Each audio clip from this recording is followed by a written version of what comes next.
Hi friends, welcome back to another Pick a Card Tarot reading. My name is JP and this is JUNODROME Tarot. So I'm very excited to bring you all one of the fan favorites of the channel, the Yes or No Tarot video. So it's been a minute since I've done one of these and we'll jump right in. There are 5 piles to choose from today. Pile number 1, 2, 3, 4, and 5. In a moment, I will show you the piles up close so you can decide which one is really calling to you. And down below in the description section of this video, you can find a link to your reading. So thank you so much to everyone who has been tuning in. Thank you for your patience as I've been figuring out how to work this out. And a huge shout out and thanks to Preston, my new editor, who is a big fan of the channel, who has agreed to help me work on putting these videos together a little bit. So hopefully between the two of us, we'll be able to make the channel a much more regular active channel. That is 100% my intention and my goal for this. So yeah, we'll see how it works moving forward. So anyway, in a moment I will show you the piles to choose from. Just choose the pile that is jumping out at you at the most, and this is going to be a reading answering your yes or no question. So come into this reading with a yes or no question, something you need an answer to. Once you come up with that question, whichever reading is jumping out at you the most will be the answer to that question.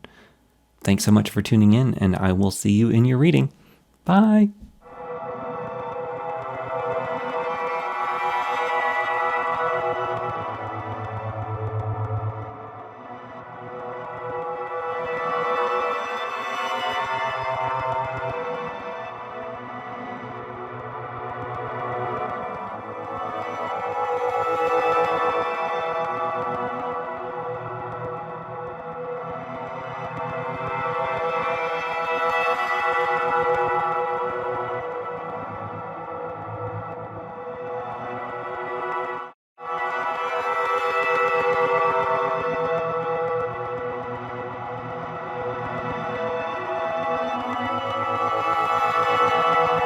Hi there, pile number 1. Welcome to your reading. So you chose the reading with this crab card, and this card comes from the How to Be a Wildflower deck by Katie Daisy, and the back of this card says, "To Unpathed Waters, Undreamed Shores" by William Shakespeare. This is a really nice card. So with this, I'm definitely seeing some summer beach weather. There's definitely some journeying messages here in the back, but we will wait to really interpret things until we answer the yes or no. So this is a yes or no reading. We're going to come up with 3 different ways of generating a yes or a no, and then from there we will take the reading from there. So when the way that I do these, you'll either get a triple yes, meaning 100% yes, you'll get a triple no, meaning absolutely not, or you'll get some form of maybe. And the reason I do that is because I feel as though most of the time in life things are far more nuanced than a simple yes or a simple no. And so this kind of allows for more of that nuance. So the way that I start is with a pendulum. And so in order to get the pendulum right, we have to triangulate the pendulum and make sure that it is answering questions accurately. So the first one is, am I currently wearing shoes?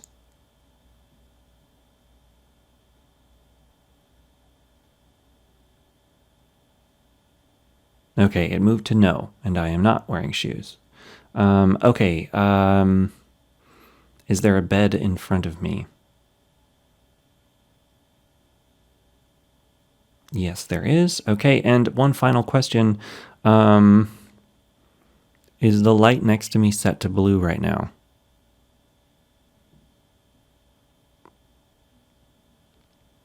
Yes, it is. Okay, so what is the answer to pile number 1's question?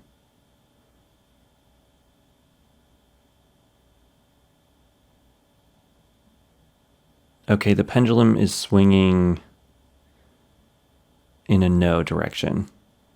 Yeah. So the pendulum is saying no. All right. So you have one no. Now we will do two more ways of generating an answer. The first one is the die here, and even is yes, odd is no. And you have a 5, so 2 no's right now. So we're definitely leaning no. Next up, we will use the coin. Heads is yes, tails is no. Okay, the coin is on heads.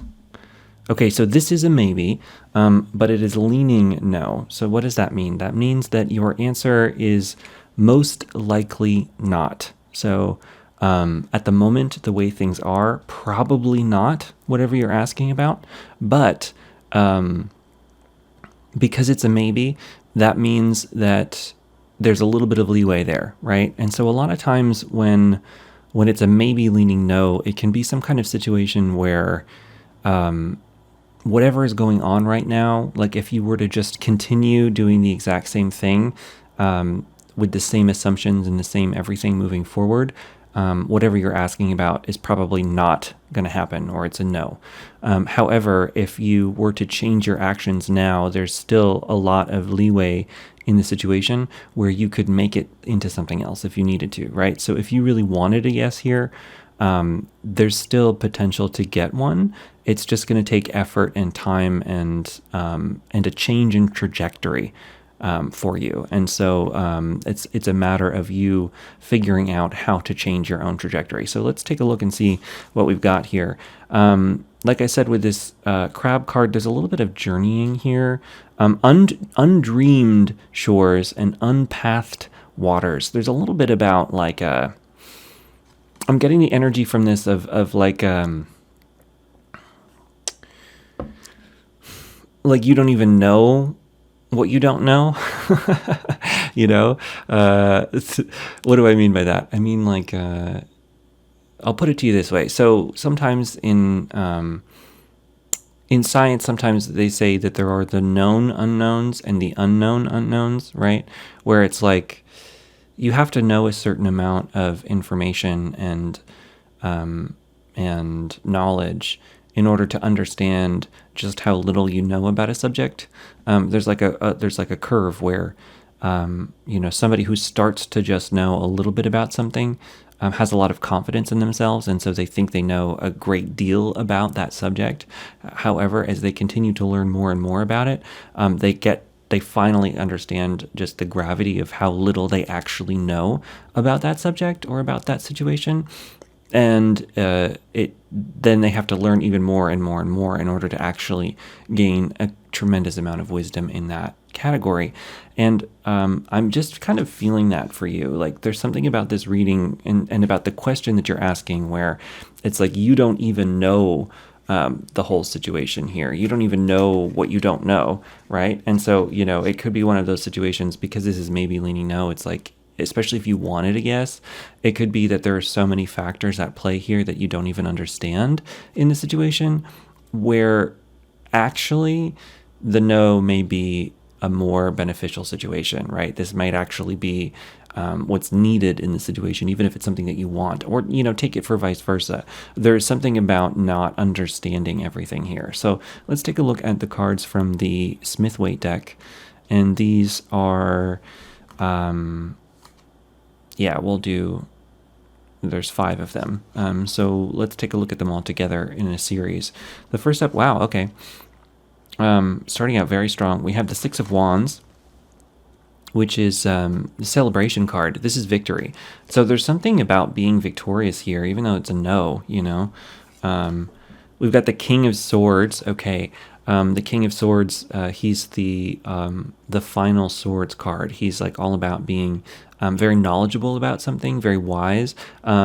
He's an air sign, so it's all about thinking and analytical thinking. He's a deeply analytical person and understands things very deeply. So there's a little bit about that here, especially like what I was talking before about not knowing something. The King of Swords is one of those people who knows when he doesn't know something, right? He's fully aware of how little he knows about certain things as much as he knows what he does know. He's not about to pretend like he knows more than he does, because he's very wise in that regard. And so there's a little bit about that in this as well. We have the Two of Cups, which can talk about romance. It can talk about relationships sometimes. I rarely interpret it that way, though. A lot of times, for me, this card can talk about coming to know oneself better. There's a little bit of an aspect of that in this. And then, let's see, we have the Three of Wands, which talks about journeys, travel. So a little bit more about travel. If somebody's talking about going someplace here, there is a even though this was a maybe leaning no, there is a hint of travel in some regard. So if it's a no, if you were asking about like going to a specific place and you got a maybe leaning no, maybe that means that there's a different place that you want to go or something like that. We'll keep reading and finding out. These are general readings, so take it as it resonates for whatever your question was. But there's a little bit about figuring something else different, right? It can also talk about waiting for an opportunity to come, waiting for your ships to come in. And so there's a little bit about that as well. Okay, I'm getting some major messages from this, so hold on a second. And then we have the Knight of Cups, which, definitely. The Knights, to me, I always interpret as the movement in the readings. With it being movement in the cups, that means it's movement towards a sense of personal fulfillment, a sense of inner fulfillment, a sense of emotional completion or emotional well-being, happiness, finding your inner stability. And so there's a really big message in this reading about waiting. I'm getting that very much here. So, if you are asking about, is this thing coming? Is this situation about to change? Am I about to get to what I want, where I want to be? Am I about to get to what I need? There's a bit of the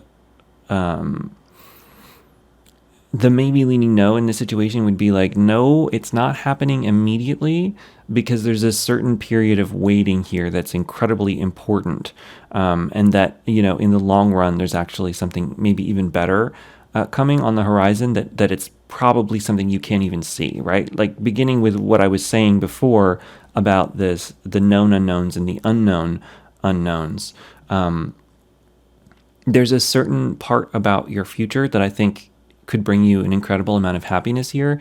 This sense of elation over victory here, that is coming to you, but it's something that you can't even begin to understand yet. It's something like it's something that's going to require a certain amount of in between situations happening before it comes. Right. And I don't necessarily see it something that's popping out of nowhere. Right. I think it's something that you build, but it's something that's going to take a lot of time. If you take a look at this Knight, the Knight of Cups don't move very fast. They're not the slowest moving of the Knights, but they're not very fast moving either. So there's a sense of what that adage of the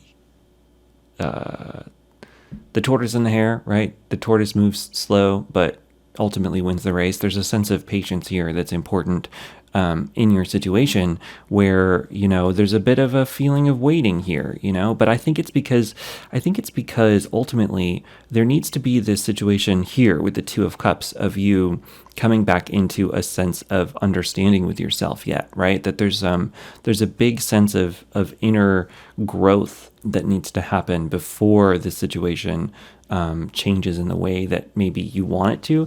And I think that the change you're waiting for, you're looking for, is an inevitability here with the Victory card. But it's going to require a new perspective. With the King of Swords, it's almost like you have to build, because it's the King of Swords, and I am feeling a new perspective here. The King of Swords is the most advanced. So it's almost like there's this there's a new way of being, or a new way of thinking, or a new way of understanding that has very recently entered into your life, right? It's like you've already done some kind of change in the recent past, in the way that you think about things, or the way that your perspective is aligned. And And so that I would consider to be the page energy. But because it's the King of Swords here that gives us a little bit of understanding on timing, it's like you need to develop this perspective more. You need to develop this understanding. There's something about it that needs to be developed further in order to get to this victory. And that until you continue to work on that inner connection between you and your inner being and your inner self, and an understanding of that, you need to continue to build that in order to get to the place that maybe you're asking about or you're looking to get to, right? And that the more that you continue to build this, the more that those things will be, they'll come into your life more, because that as that perspective continues to change, you'll start to see things. You'll start to see the opportunities and the changes that will bring you to where you want to go, right? And that, you can't get to that place from the old way of being. You can't get to that place from the old way of thinking. And that if you're trying to get there right now, using that way of thinking, that's where the no is coming from, because it's the maybe leaning no. It's like, look, if you try to, it's like that phrase where, what is it? The definition of insanity is doing the same thing over and over, expecting a change or whatever. It's kind of like that. It's like, where you want to go, and you have a real opportunity to get there, but you're trying to approach getting there with the same thing that you've always done to try to get there, and that hasn't worked for you in the past, and it's not going to work for you in the future. But something else has happened very recently that is a big change, that has given you a big change, has given your perspective a big change, and that has the seeds of how to get to where you want to go. But it only has the seeds, right? And so it's up to you to cultivate and to develop that new perspective in order to get to where you're looking to go. But if you if you're like, okay, I've started this thing and now I'm going to go back to the same way I've always done it and continue along it that way. Like, no, that's not going to work. Like, if you try to do that, you're not going to get to where you're looking to go. And in fact, as you continue to move in that direction, you're going to keep hitting roadblock after roadblock after roadblock, because that's not how you're going to get there, right? There's some other way to get there that you've for whatever reason in the past, you've already started to see. And so you have to use that tool to get to where you're trying to go. That's so vague, I know. So hopefully, you're not that mad at me for being too vague here, but hopefully that makes sense. Okay, let's look at some more cards. Next up, we have cards from the Wild Unknown Tarot. We've got the Three of Hearts. Yeah, I feel that. That's hard. I get it. But then we have the Sun. Nice. Okay. We have the Son of Swords. There it is. No, this is the Knight of Swords. Never mind. I thought it was the Page of Swords, but it's not. It's the Knight. We have the Star. Okay, beautiful. And we have the Six of Wands? Yeah, Six of Wands. Okay.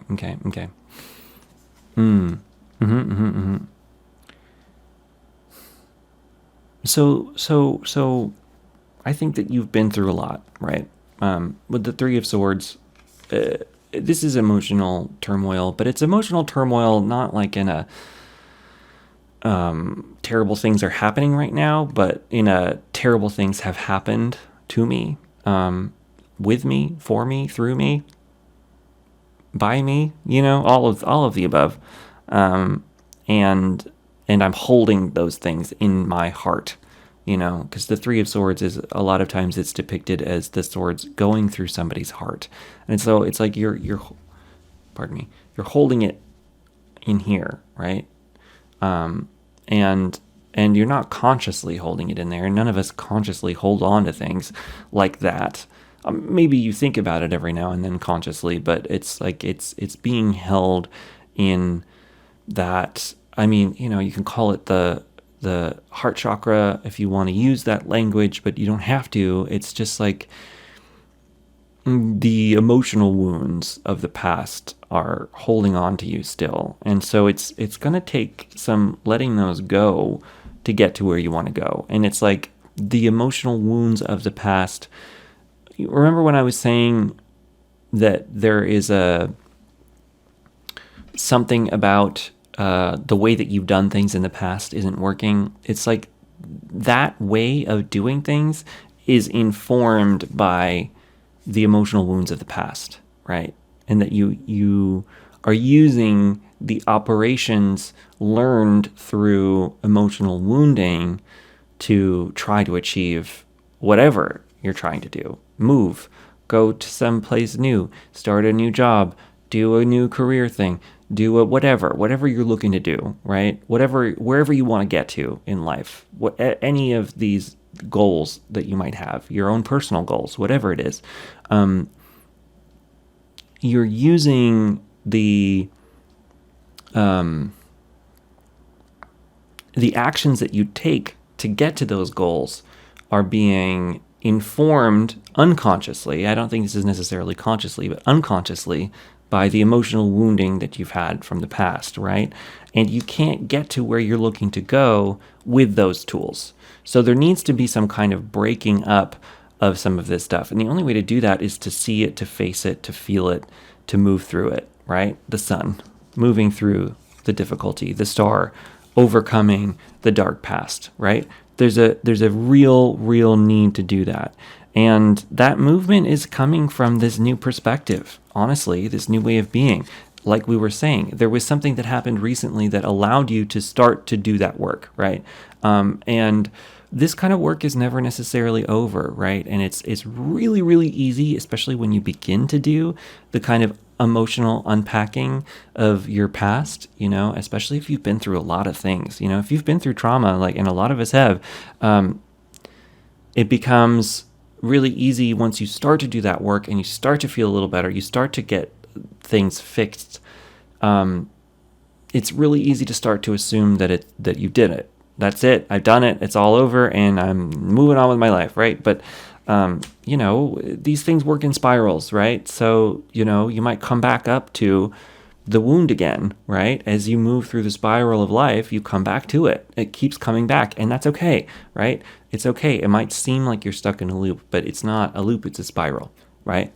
You are moving somewhere. It's just that once it comes back, you have to be open to facing it 100% right here, right now, with it, for it, in it, be in it, whatever you need to be in, right? Express it, feel it, don't necessarily let it control you, but be with yourself as these things come back.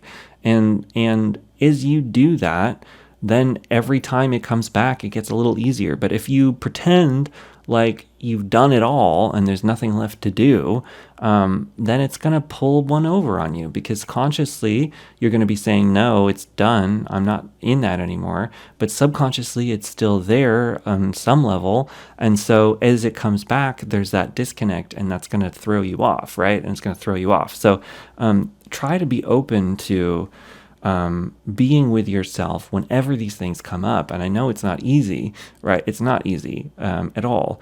And but the more that you're willing to do that, the more that you have the ability to come into something different, and the more that you have to heal with that. And that's where this overcoming comes from, right?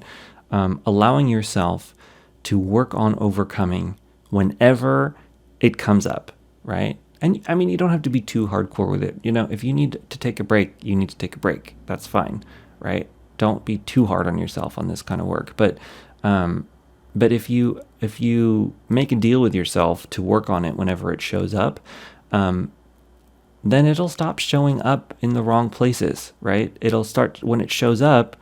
If you take time with yourself to work through things, instead of trying to ignore the things, then you will integrate these parts of yourself more. You will heal these things, and they will get better. But it takes a dedication, right? It takes a dedication to working through and with these things every time they come up. And yeah, so that's kind of what I'm getting. If you decide to do that, then I think you do change that trajectory, right? I think you do change that from a yes to a no. I mean, from a no to a yes, if that's what you wanted, right? If you wanted a no, then you're on a no trajectory anyway, right? But But if you needed to flip that for whatever reason, that's kind of the work that needs to happen, I think. We got one card left from the Shamanic Healing Oracle, and we have changes. Yeah, changes for sure. So going back to that initial message that came from this of the known unknowns and the unknown unknowns, allow yourself to embrace the unknown. I know that's not easy. And allow yourself to change, right? Allow yourself to approach things differently. Allow yourself to do things in a different way. Allow yourself to become somebody else. And, allow yourself to approach today's problems and challenges in a different way than maybe you've addressed yesterday's challenges and problems. It's okay. Every day is a new opportunity to do things differently, to be somebody different, to experience the world anew. Change is an inevitable part of the reality that we live in. It is the only constant. As paradoxical as that is, it's true. The only thing that stays the same is the fact that everything continues to change. Right? That's it. And everything will continue to change.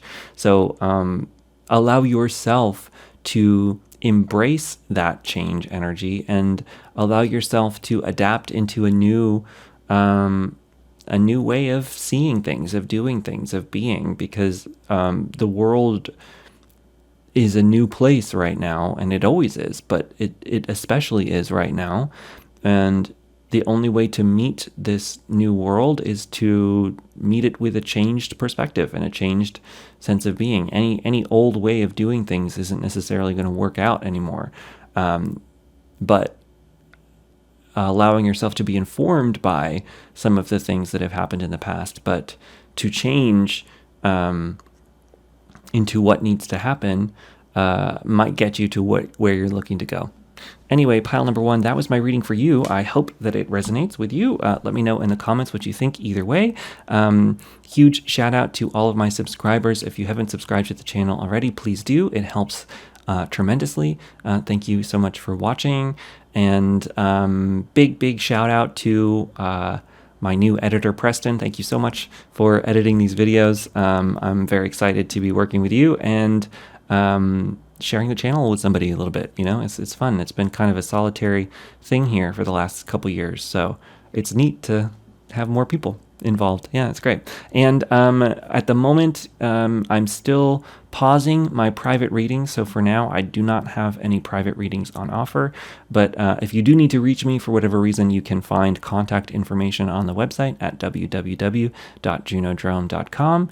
And that's it for me for this week. I hope you have a great day, and I will catch you later. Bye.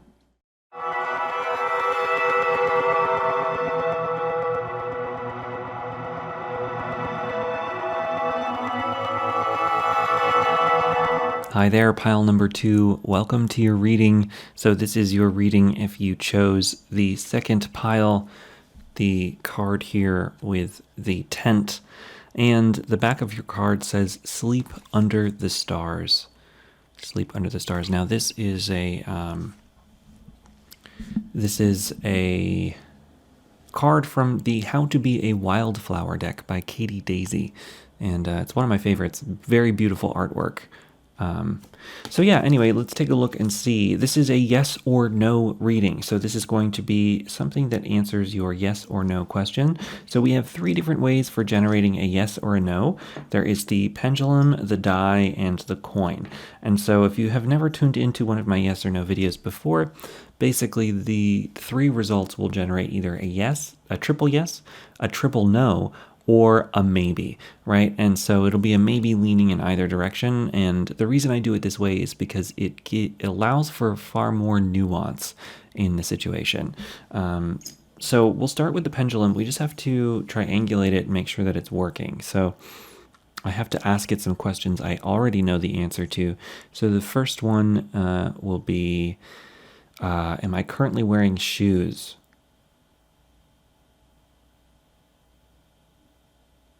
Okay, no, I am not. All right. Is there a paper bag sitting in front of me?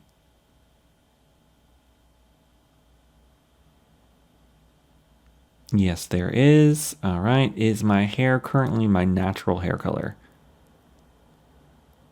No, it is not. I just went gray. It's been fun. I dyed it. It's great. New look, new look. All right. So what is the answer to pile number two's question?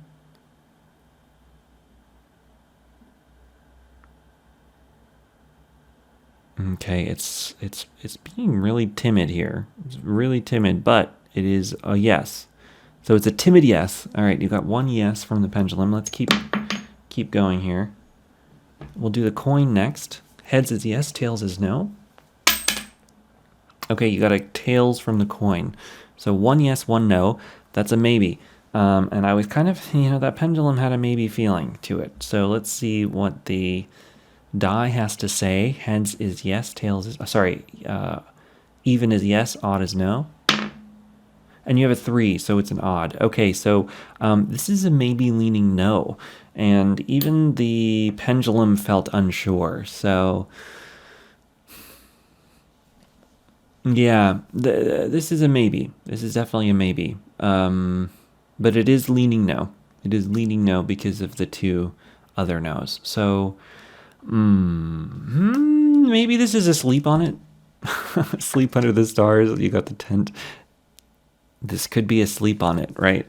Ask again later. There's something about the current situation that you're dealing with where knowing the answer at this moment isn't going to help you, right? And that's annoying. I know that's annoying to hear. Let's take a look at the cards and kind of get a better understanding of what we're talking about. Hopefully you get some better advice, but I am kind of feeling asleep on it kind of an answer here. That like, maybe it's something that you're worried about it too much. It could be one of those kind of questions, where it's like, come back to this with a refreshed perspective, and then maybe you'll be ready to understand things better. Something just fell, and I don't know what it was. Okay, well, let's keep going. Yeah, bizarre. There's a falling noise. So, yeah. I do feel there's like a come back to this, right? When you don't feel like you're falling. Okay, so let's see here. Our first step. Okay, all right. We got the 2 of wands. The world is your oyster here, pile number 2. Look, he's got the world in his hands. And so this card definitely talks about possibility, talks about travel, talks about journey, talks about moving. Maybe there's a certain sense of needing to move someplace else or journey someplace else or be somewhere else in order for the right understanding to come to you. And that sometimes I'll put it this way. It's making me think of, sometimes for me, like in order for like new ideas to pop into my head, sometimes I'll need to like go on a walk or go for a run or go biking or just like move my body. And that like while I'm doing that, I'll start to have things pop into my head, ideas, inspirations. They'll come into my head while I'm doing something else, right? There's a little bit of a feeling in this reading right now of needing to move, right? Not only needing to sleep, so like taking a break from whatever this question is being at the forefront of your mind, I think is very important, right? Like the answers will come when you aren't trying to force them, when they just pop into your head in some kind of situation. So in movement here, I'm kind of feeling that. Let's see what else we got. We've got the Knight of Wands. Okay, so the Knights, I always relate this to what is the movement. Where's the energy moving in the reading? And so for you, it's moving towards your inspirations, towards your passions, your drives. And this Knight is a fast-moving Knight. So really, there is this energy of movement here in this reading for sure, which is interesting because you also have sleep. It's like pause and move at the same time. This is interesting. Okay. Yeah, we've got the 5 of Wands. I'm feeling this for you completely. This is the stuck card. This is feeling stuck. And different than the Hanged Man, which is like a Hanged Man is like a stuck and choosing to be, the 5 of Wands is like a battle stuck, right? You're fighting yourself or you're fighting other people. There's something happening in the situation where it's just a battle, right? It's a constant struggle. It's a constant battle. There's some battling that's constantly happening, continuing over and over and over and over. So there's a need, in order to come to a better understanding of things, to really like get out of the fight a little bit, right? All of these people are fighting with each other, and no one is dominant. They're all equally balanced in being stuck in this fight. Your final card from the Smith-Waite deck, this is the Smith-Waite deck, by the way, is the Nine of Cups, which, traditionally can talk about somebody being kind of smug, right? I never really relate it to that. Normally, I think, I tend to interpret it as being more appreciating your own personal accomplishments, and that is something that needs to happen sometimes. But for this, I do feel a little bit of this smug energy. It's almost like you're dealing with people that are smug here, or like haha, you don't know, blah, blah, blah. It's like I'm getting that kind of feeling from this card, which I never really get, but I'm feeling that here. So it's like, whatever situation you are going through, pile number 2, as you look for an answer to your questions,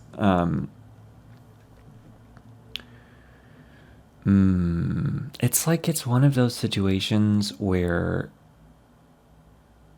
the more that you dig in to trying to force something to be, like there's definitely this like forcing something to be here.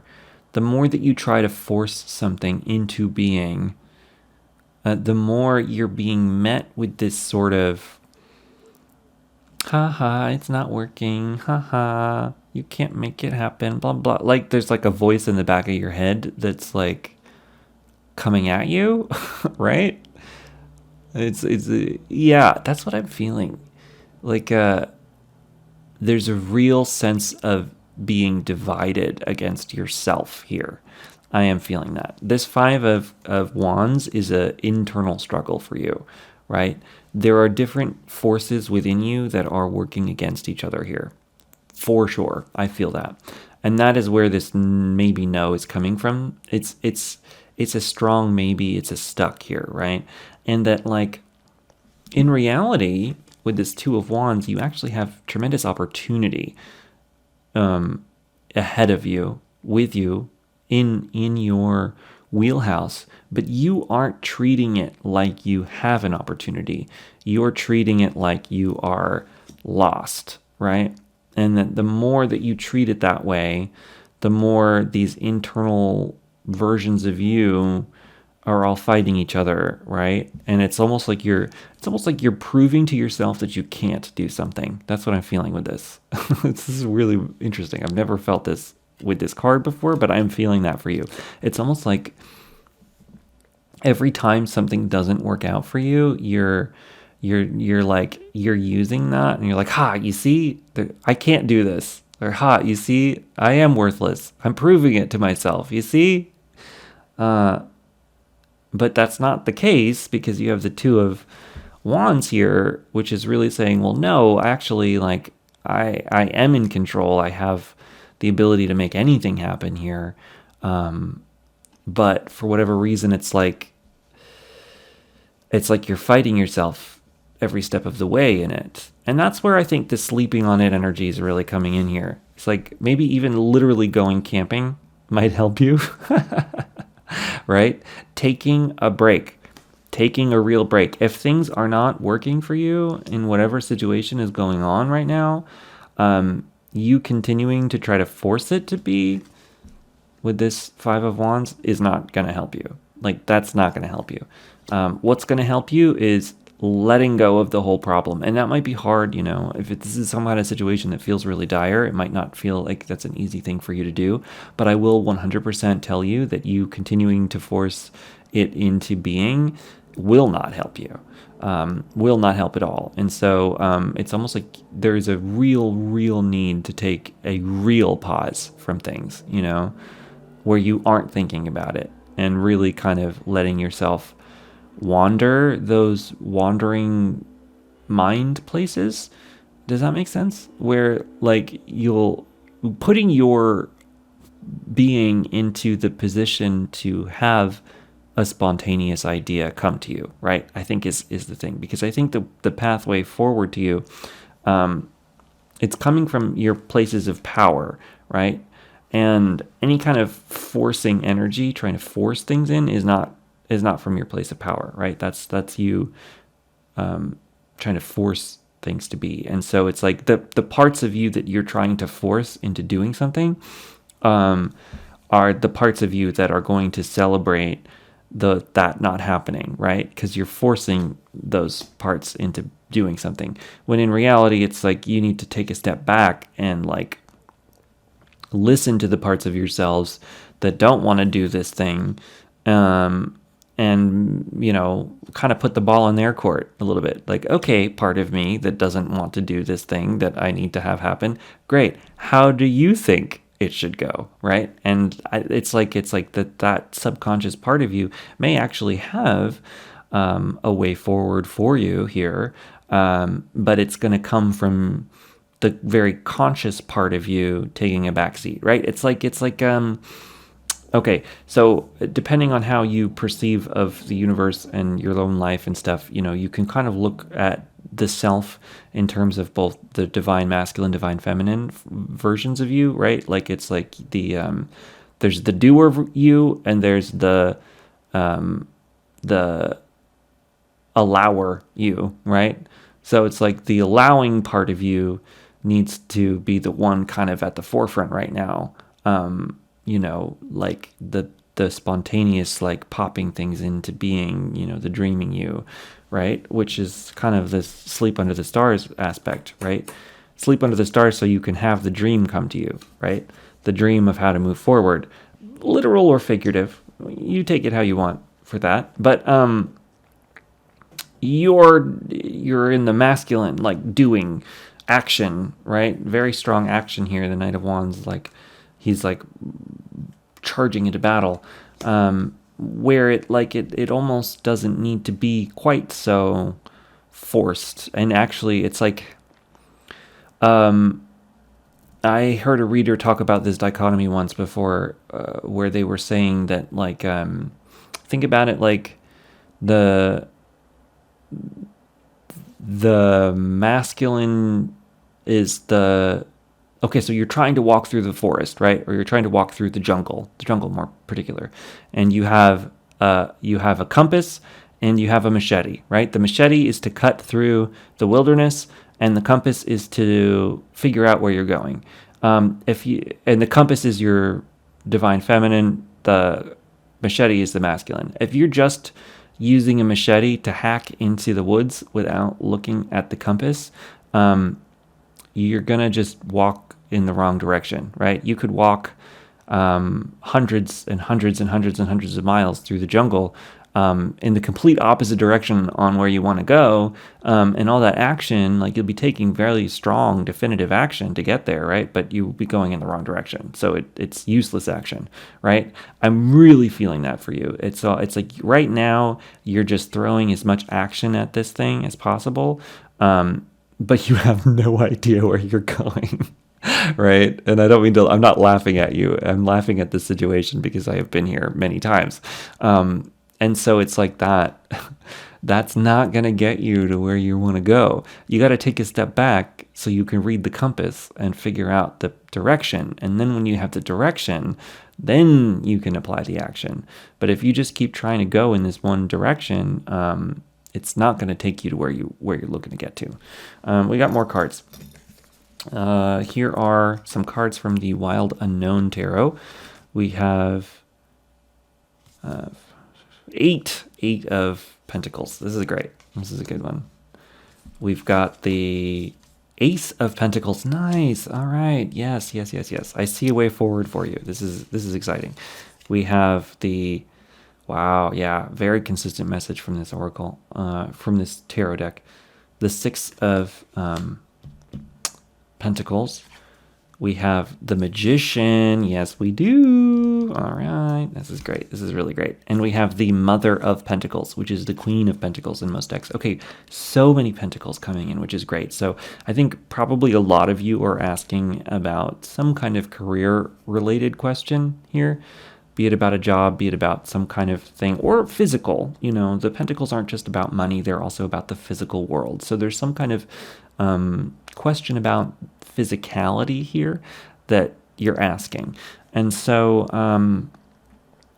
for you to make the thing happen that you're trying to make happen, there's a real sense of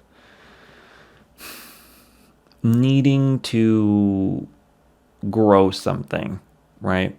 And maybe you have been growing something, but there's definitely a new thing here, right? Because there's a new start of the material world for you. The Ace of Pentacles, right? So be that a new place to live, be that a new job, be that a new career opportunity, be that a whatever, right? Something in your physical world has changed recently that is bringing in a new opportunity to do something different. Now, to get to some place where you're actually bearing fruit here with the Six of Pentacles, there's a real need to grow this thing, right? When you are gardening, when you plant seeds, you dig them up, you dig up the ground, you put them underground, you bury them, and then there's a certain level of faith that happens after that, right? You say, okay, I will spend every day watering this seed, and eventually it will grow into something. You have to have faith that the seed will grow into something. If you don't have faith and you're constantly, anxiously digging up the seed, right? It will not grow because it will be exposed to air. Let me just dig it up and check to see if it's doing anything. Like you're gonna kill it, right?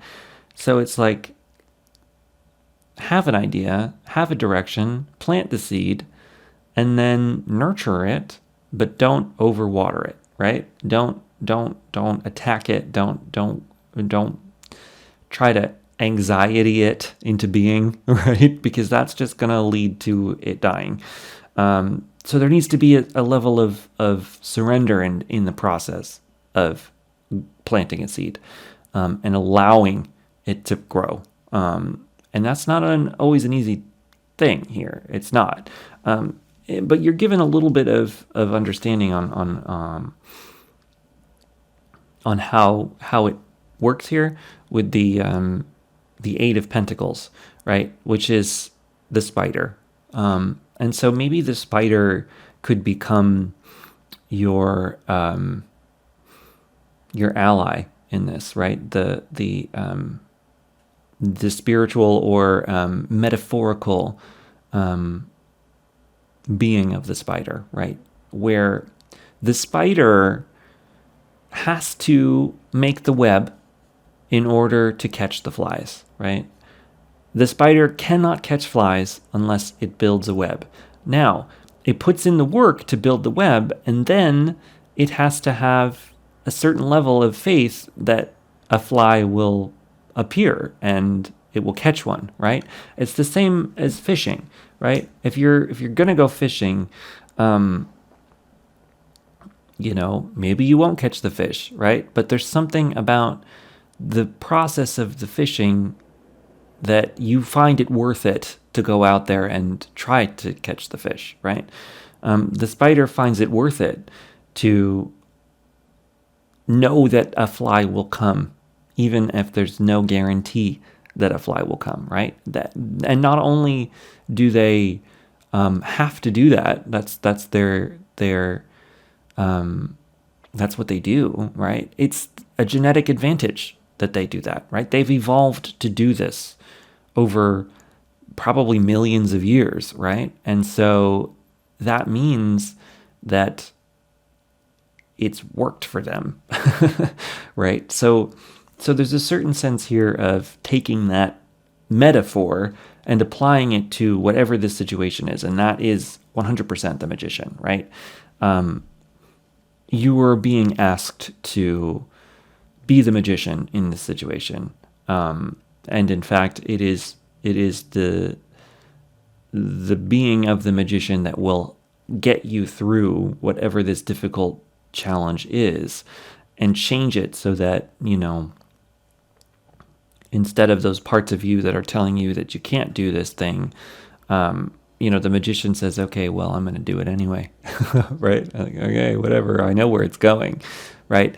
So the magician has the faith that it will work out in their favor because they are literally using magic to get there, right? And that magic it doesn't have to be, hocus pocus magic. It's using powerful psychology on yourself to get to where you want to be, right? And so there's a difficult thing there, magic. I don't know. I have trouble with magic, like what do you call it? Ritual magic yeah, the people who practice like the ritual stuff. I've done it. I'll probably do it again at some point. I'm feeling that way, but you don't have to do that here. But it's sort of like I don't know. I'm going on a tangent here. Sometimes I find it a little bit silly to impose my own will on the universe. Seems like kind of a ridiculous thing, right? But if you're in the right place and you know the right things to do, applying your will to your own personal life is not necessarily an arrogant situation. It is an agency situation, right? But the thing about the magician is like they don't just force things into being. Like if they wanted to force things into being, like a dictator, like it wouldn't work, right? It wouldn't work. They flow things into being, right? They plant a seed into their own subconscious, even, about where they are looking to get, and then they let it go and allow that thing to come back to them, right? And it's this work of working with your own subconscious in order to create things into being, right? And so I do think that there's some really powerful subconscious work that may need to happen because clearly you are a self-divided at the moment, right? And a self-divided cannot stand. That's a house divided cannot stand. Am I quoting Lincoln? I'm quoting Abraham Lincoln here, but it's an apt analogy for you, right? You're working against yourself here, and so I think that's where the sleep on it is really coming in. Sort of like clearly what you're doing isn't working out for you, right? So take a quick break, regroup, ask yourself, why is this not working, right? Clearly something's not working. So don't try to keep forcing it in the same way. Take the pause, take the break, take the thing, and like address where the inner division is coming from. First and foremost. I don't know what that means for you. Maybe that means going to see a therapist, right? That can be incredibly helpful. Maybe that means taking some time and literally asking the universe, what is it that I'm feeling divided on? Show me anything, and allowing whatever to come up, right? Maybe it means finding some kind of meditation for yourself. Maybe for you, I think it might legit mean going on a run or a walk or a bike ride or a walk in the woods or a camping trip where you hike 10 miles or something where you're not listening to podcasts, you're not listening to somebody talk, you're not doing anything. You could listen to music as long as it's like music that lets you think and just let whatever come up, right? There needs to be some kind of, you do you. Needs to is, I'm using strong language here. Whatever, take this as it resonates. Do whatever you want. I'm not telling you what to do. But I'm getting the sense that what might help you in this situation could be really taking the time to allow whatever needs to come to you, because there's some deep inner stuff that's keeping you divided right now that I think you need to address before you can move forward. Maybe it's not that extreme, right? It could be something really basic, like, I forgot that I hate lettuce.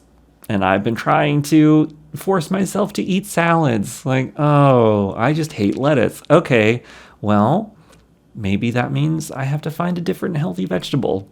Okay, I'm going to be a zucchini person now. No more salads. And then that could literally solve you, right? It could be something super basic like that. Take it for as it resonates. It could be some kind of career thing, right? Oh, I'm trying to get a job in this and I hate this.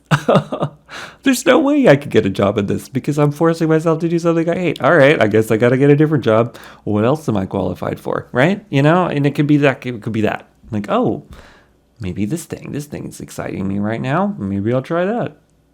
Boom, bomb, bing, pop, doop, blop, something like that. Final card I didn't really talk about. We've got the Mother of Pentacles, which is the Queen of Pentacles in most decks. And so she's actually one of the most generous cards in the whole deck here, right? So there's a certain sense of needing to be generous to yourself. I'm feeling that for you, right? She allows herself to experience the comforts in life, physical comforts in life, and she gives other people the gift of comfort too. That's one thing that makes her very happy, is making people feel really comfortable. But I'm really feeling like there's something needed of you to do that too for yourself, right? Making yourself feel as comfortable as you can in the physical day-to-day life. If you can't figure something out, if something isn't working out, if you're trying to force something and it feels very mind-centered here, like it's like you're trying to force something in the mind, and it's like the physical world is being affected by this. It's almost like you need to find a way to shut your brain up. This isn't about your mind. This is about your physical world, right? So find a way to calm that mind a little bit, and really focus on the physical sensations. Okay, I can't figure this thing out that I'm trying to figure out with my mind. Great. I'm not even going to try to do that right now. I'm going to just try to bring myself the most physical comforts that I can, bubble baths and candles and fires and walks in the park and all those kind of like creature comforts, right? And I'm going to be real gentle with myself, and I'm not gonna haha, you can't figure it out, you're worthless, you're not gonna do blah de blah, you're just terrible, you're gonna blah, that voice. Instead of doing that, like really allowing yourself to what am I trying to say? Really allowing yourself to take a break from that, right? Instead of that voice, like trying to battle that voice, like fighting that voice head on. No, you're wrong. I'm going to fight you. Right? Like that's not working. That's not working out. So you got to take this person and be like, okay, I see you. I'm calling your bluff. What do you think I should do? Like, and then take that person on a self date. Like, okay, I see that. Let's just go outside and have a bonfire and be all cozy. And horn for confirmation, by the way. Be all cozy. Be in a nice, comfortable place, and like, oh, you're gonna keep telling me I'm worthless. Okay, well, I'm gonna tell me that I'm worthy of feeling comfortable and feeling cozy and feeling all right and feeling like, you know what, I have this physical thing worked out, right? And that, if the other stuff isn't really working right now, well, there's not much I can do about that. So there's a certain feeling of surrendering here too, I think, that could be really helpful for you. We got one final card, and it's from the Shamanic Healing Oracle. Oh, and it's Sacred Space. Yes, it is literally what I've just been talking about. Wow, I love it when these readings do this.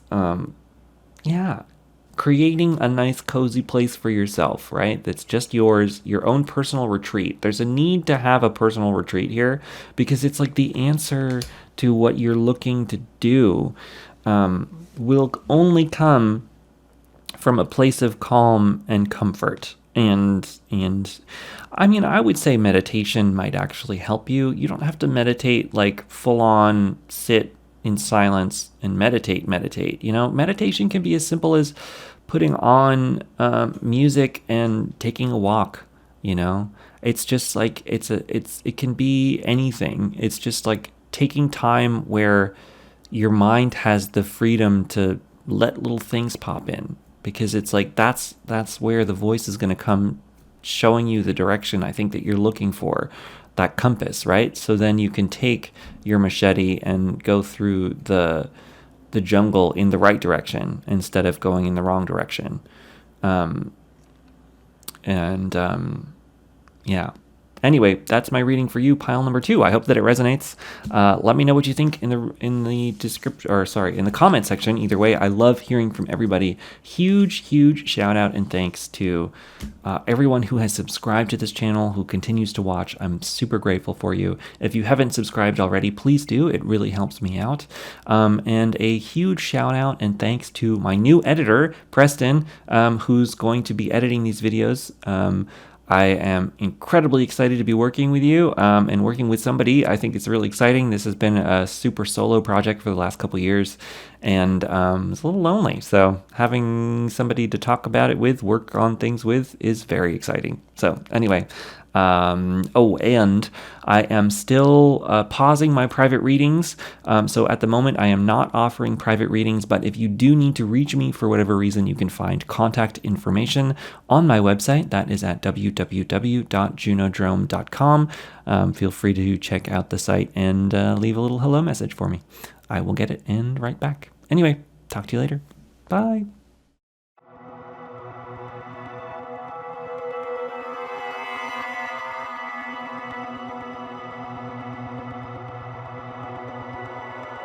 Hi there, pile number 3. Welcome to your reading. So this is going to be your reading if you chose the pile with this sunflower card. So this card comes from the How to Be a Wildflower deck by Katie Daisy, one of my favorites. And on the back of this card, it says, Rise with the Sun. So a little piece of advice starting out this reading is rise with the sun. Something to do with things getting better with the daytime. I don't know. We'll see. So these yes or no readings come in 3 parts. So there's 3 different ways of generating a yes or a no here. We've got the pendulum, the die, and the coin. So we will either get a triple yes, a triple no, or a maybe leaning in either direction. I do it this way because I tend to think that things have a lot more nuance than we give them in these yes or no videos. So I try to give a fair amount of nuance. So we're going to triangulate this pendulum to make sure that it's working first. So the first question is there a blue light shining on my hands right now? Yes, there is. Hopefully it's not too distracting. Okay, next question. Am I wearing socks? I am indeed. Okay. Is the sheet in front of me blue? Yes, it is. And is the blanket orange? No, it is not. Okay, great. So what is the answer to pile number 3's question?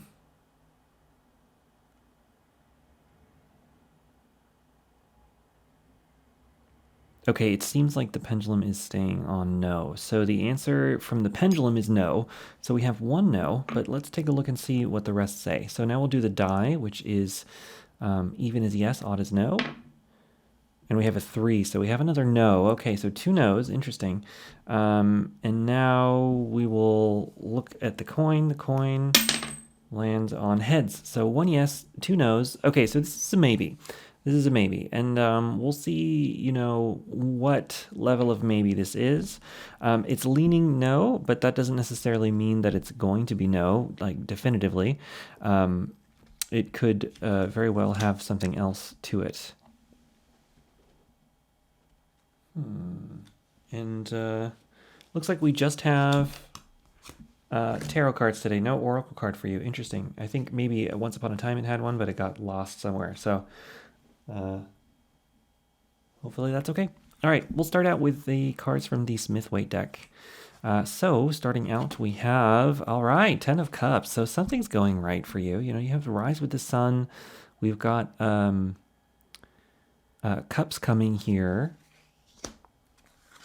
We've got the, oh, wow, 9 of Pentacles. Okay, this is, this doesn't feel like a no. So maybe this is one of those you want to know situations, you know? What else we got? We got the King of Cups. Okay, great. And the final Smith-Waite card is the 2 of Swords. Okay. I am seeing where this is coming from. So I actually think that this is, it's not necessarily possible with doing 3 different methods to get a definitive maybe, right? 50-50. But I think for you in this reading, I think this is one of those rare definitive could go either way situations. And the reason why I am thinking that is because of this 2 of Swords here, which is a card all about riding in this balance, right? I could go one way, I could go another way, right? And so there's a certain level of working within your own agency and your own choice here. It's almost like I'm getting the sense that yes or no is the wrong question here. And it's really more of a question of what do you want from this situation? What is it that you're trying to achieve here? Or what is it that you're looking for? What's the result you're looking for? And how can you build that into your life right now? You're at a crossroads here for sure. I do think that there's this level of choice here. Do you choose the right path or the left path, right? There's like 2 different ways for you to walk. And so we have some helpful hints here about where to go. You know, it's interesting. I don't always relate these 2 to each other, but I think because we're choosing 2 different options here, it's almost like now take this as it resonates, because these yes or no videos can be for anybody about any situation, but it's almost like there's like a choosing between happiness with others or stability with yourself, right? There is almost this sort of happiness versus stability question involved here for you. Regardless of what you're asking about. So it depends on what you're asking. I think that there's some sort of choice coming up here. So hopefully this resonates with you. And I do think that there's sort of a either way, there's no wrong here, right? So we're almost breaking the yes or no format here. So if it's not quite answering your question, I still think that there's a certain sense about this reading needing to be done this way. You have the choice to choose between either what you're trying to build for yourself. Are you trying to build something wonderfully prosperous and beautiful, but potentially a little bit lonely, or something deeply personally satisfying that you can share with others, but not necessarily the most lucrative situation, depending on what it is, you know, like, because this could be about anything. This could be about moving someplace. This could be about family stuff, starting a family, you know, like putting your career or your family first, you know, those kinds of things. I'm feeling a bit of that kind of situation for this. So there really is a kind of there's no right or wrong here, right? With the King of Cups, it's sort of like use your own sense of judgment here for this. Use your own inner... the King of Cups, he's all about following his heart, right?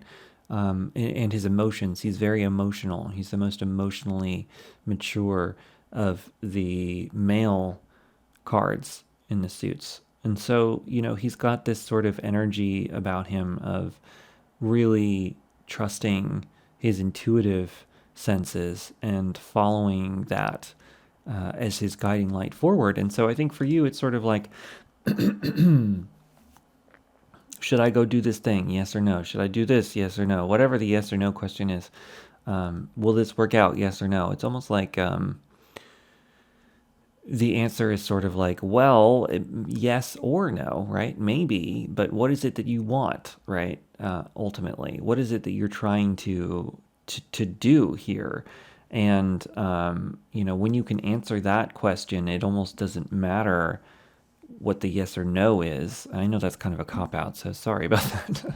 but that's kind of what this is feeling like. It's like it almost doesn't necessarily even matter whether it's yes or no. What matters more is what do you want and how can you bring that about? Because you could choose either pathway here with this Two of Swords, and you'll get the direction that that path has for you, right? It's like there's no wrong choice here. It's just what do you need? What do you want? Which one are you trying to build? Are you trying to build this sort of beautiful stability that might be a little bit lonely, or this beautiful happy family kind of thing that might, at least you have each other kind of a situation? So let's see. We got more cards. We got a bunch of cards here from the Wild Unknown Tarot. We've got the Chariot. Okay, nice. Okay, we've got the the Seven of Swords. Interesting. Okay, we've got the Emperor. All right. Yes, definitely. And we've got the World. Okay. So, I think that this choice is probably something that you're well aware of. And it's probably something that's been brewing for a while. I kind of feel like with the World card, and it's almost like this is sort of the final, I don't want to say test, but almost the final question about whether you're working towards the thing you think that you want, right? With the Emperor here, it's really kind of hitting home this fact that you have agency in your own life. And it really is reiterating the fact that this really isn't giving us a definitive yes or no, specifically because you have the power to make the yes or the no happen, right? It's a matter of you being within your own power to create the conditions and the situation that you need for yourself. The Emperor is a card that reminds us that we have agency over our own lives. What does that mean? That means that you have the power to create the conditions and the situations that you need for yourself. You don't have to always, when we do these yes or no readings, like if you're looking for a yes or no reading, or like for me, every now and then I'll use the die and I'll ask yes or no questions, like, will this happen? Yes or no? Will that happen? Yes or no? Like that kind of thing.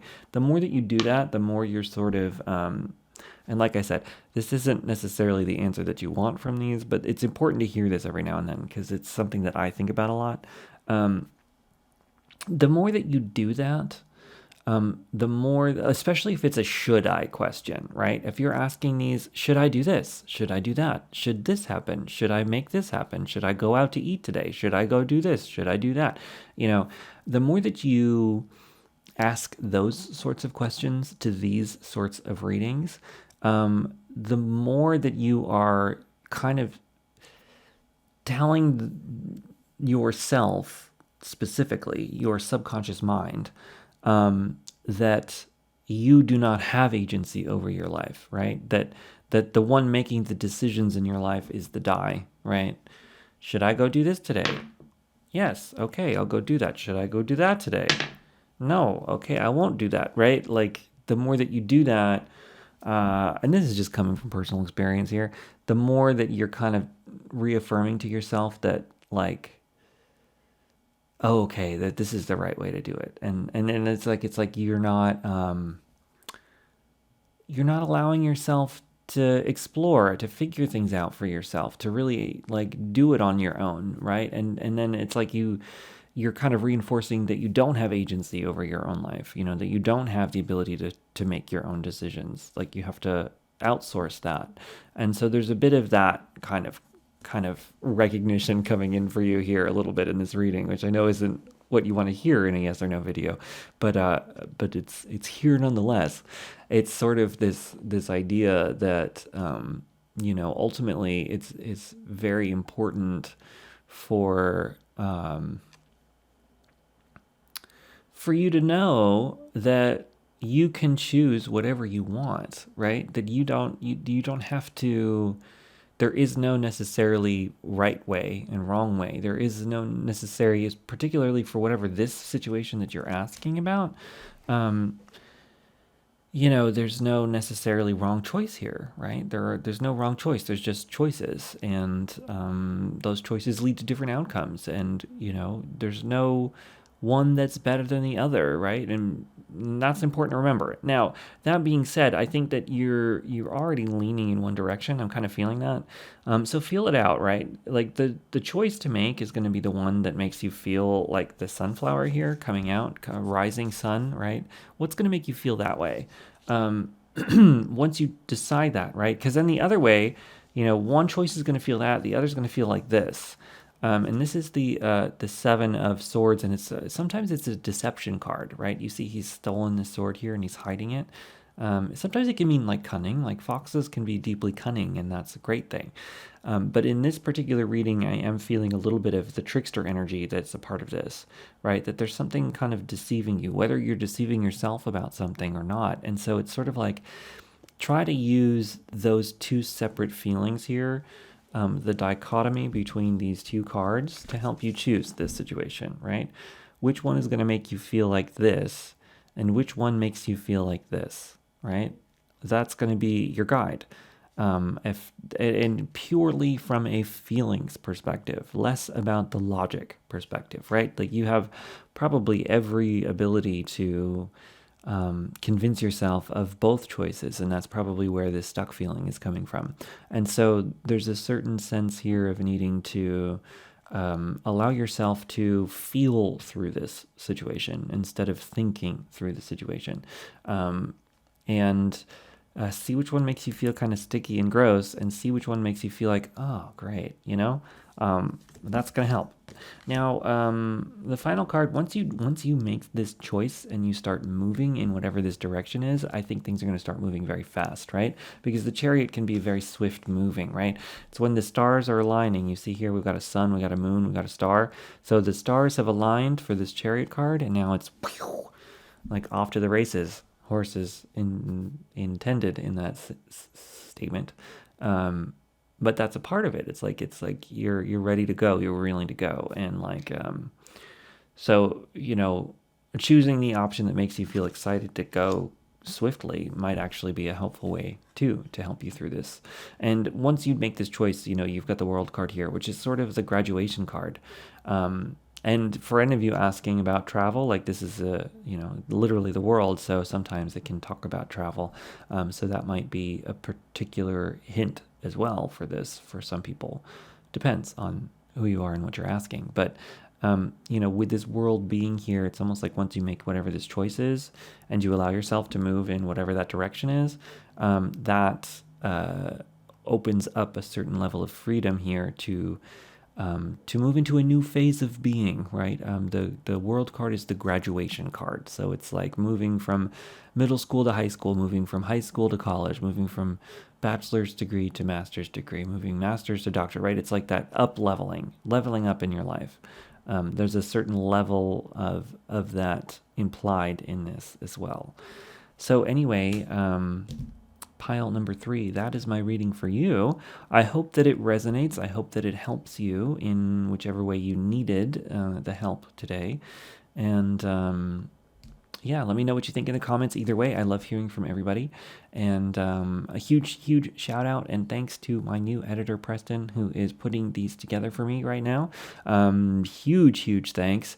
I'm hoping that this will allow us to create a more regular schedule for the channel, so that I can be regularly giving these videos to you. I want to be able to do that. A further reminder, I am still currently not doing private readings, but eventually I would like to do them again. Just for now, I'm not doing them. So just so you know, I'm only doing the YouTube content. If you need to reach me for whatever reason, or you want to say hi, you want to hit me up, you can still find my contact information on the website. That's www.junodrome.com. I'll link to that in the description. Anyway, thank you so much for tuning in, pile number 3. I hope you have a wonderful day. I'll catch you later. Bye.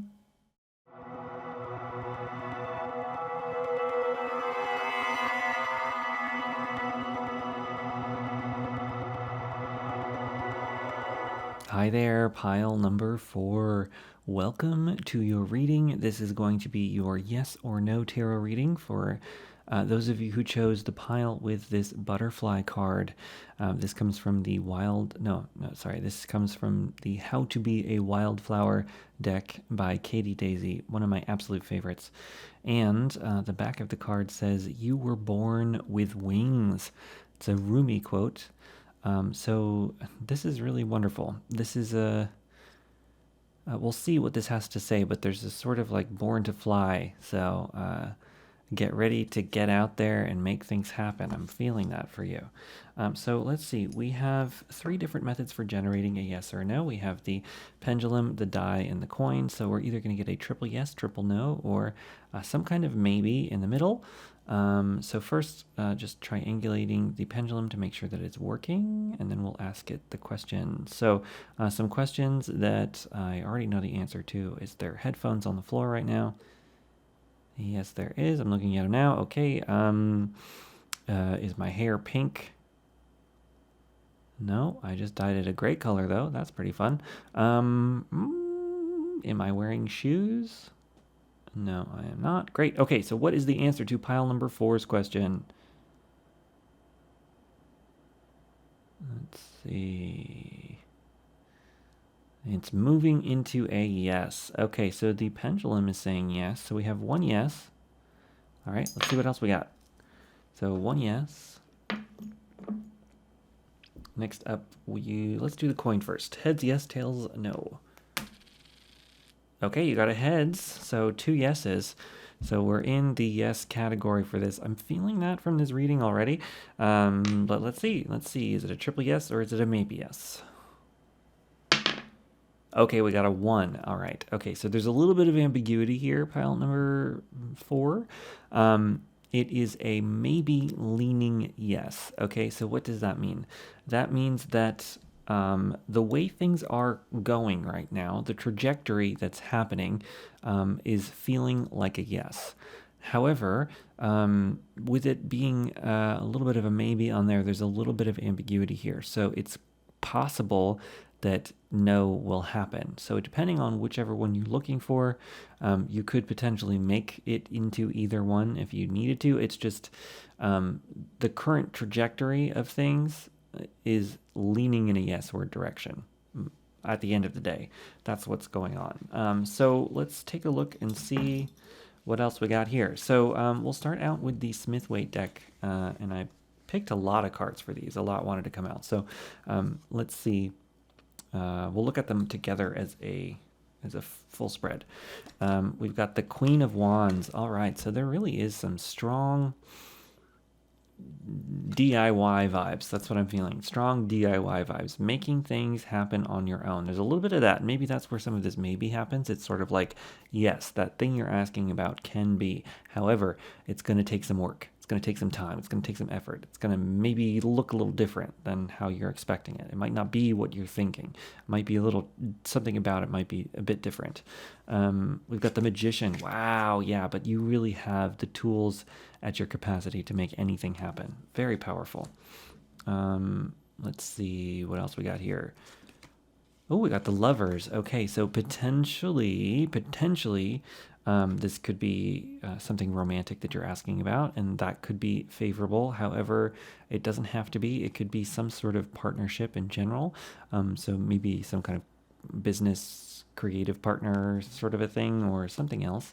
We'll keep looking. You can also look about like connecting the different parts of yourself together in a really harmonious way. So we'll see. We've got the Knight of Pentacles. Okay, so slow moving growth, but very predictable dependable growth. That's really nice. And I always interpret these as the movement that the energy is moving within this reading. And so the energy is moving in the pentacle sphere, which is the physical world. So this is something about the physical world around you, growing a new environment for yourself. And then we have the Hanged Man, okay, which can talk about a certain pause. Sometimes it can be feeling stuck about a situation, but it's mostly about pulling back before moving forward. It can be about like he's literally hanging upside down to gain mystical wisdom here. So there's sort of like, if there's a pause here, it's coming as a tool towards learning something new, towards future growth, towards recreating yourself, towards bringing about change, towards creating a new understanding, something like that. So, the biggest thing here, with it being a maybe leaning yes, I do feel like you have the tools at your disposal to bring about the yes outcome, if that's what you're looking for, right? It's just something about the situation is needing your attention, in the sense that the only way to make this thing happen, if you're trying to make something happen, mind you, or the only way to find the outcome that you want, is by taking control of your life, taking the reins of your reality and shaping it into what you want, right? So it might require you to make actual changes in your life. It might require you to take action, right? To take actual concrete physical steps into making something be, in order for it to happen.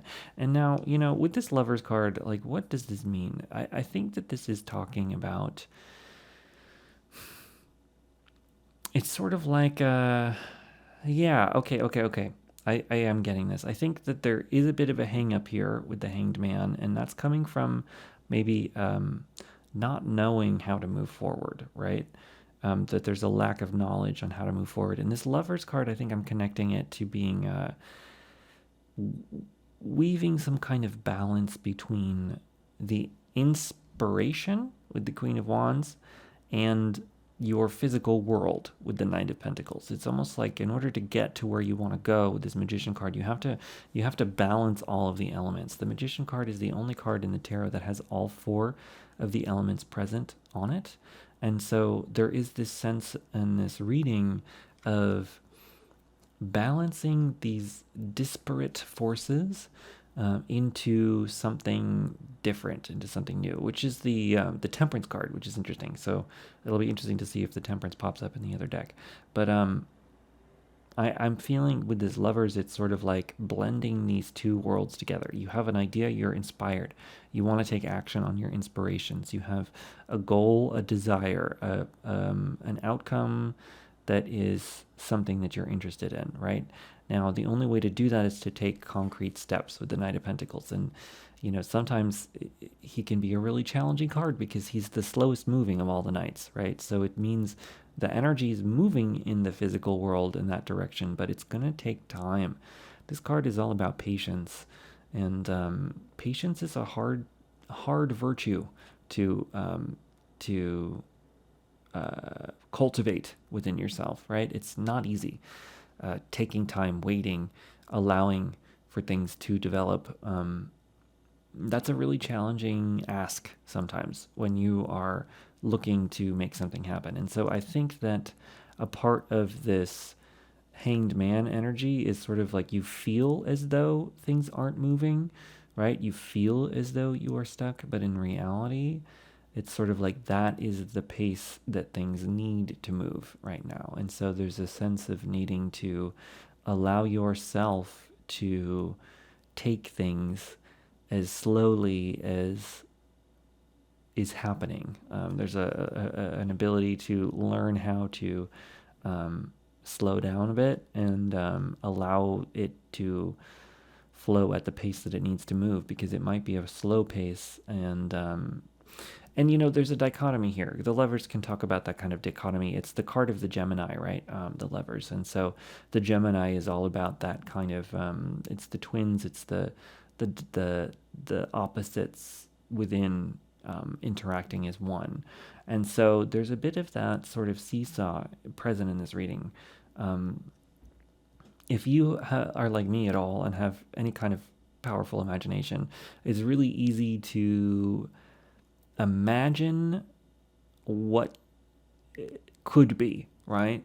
And that imagination can sometimes feel very real within. And the difficulty in trying to bring about that into the physical world is that the physical world is very slow moving.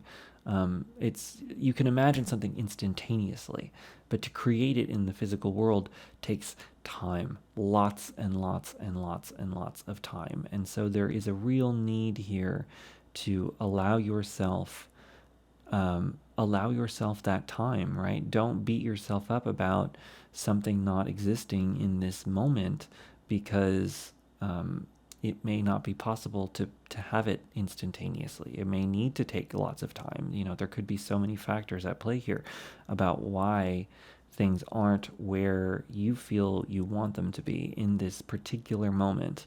And so, yeah, there's just an importance here in giving yourself as much grace as you can, right? Really meeting yourself with grace. It's important. Once again, it's like the patience thing. It's not easy.